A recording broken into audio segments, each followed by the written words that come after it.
A teenager is dead tonight after being shot this morning by a Clayton County Police officer. Now, the GBI was on the scene for hours investigating this chain of events that led to the officer firing multiple shots into the teenager's vehicle. And tonight, 11 Alive's Cody Alcorn is live in Clayton County. So, Cody, do we know a lot more about this 19-year-old who was shot by this officer? Ron, the GBI identifying that suspect tonight as Eric Holmes. He's from Stone Mountain, so it leaves the question, what was he doing here in this industrial park this morning? Now, what I can tell you is he crashed right here behind me in this tree line after being shot. The other bizarre thing here is the stolen vehicle he was in was reportedly stolen out of Rome, which was about 90 miles from here. So again, a lot of unanswered questions in this situation.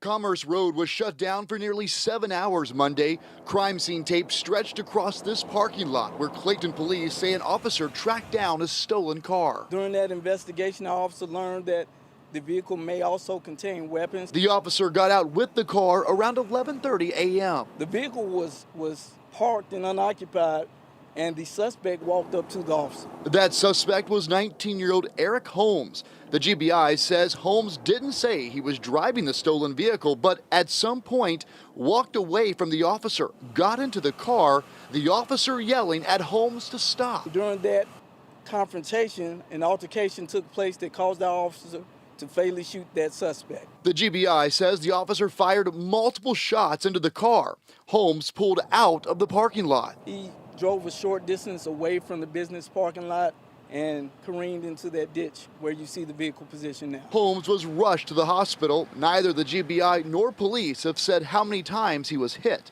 Clayton County Police Chief Kevin Roberts confirmed Holmes did not pull a gun on the officer. The chief did not elaborate on why his officer opened fire.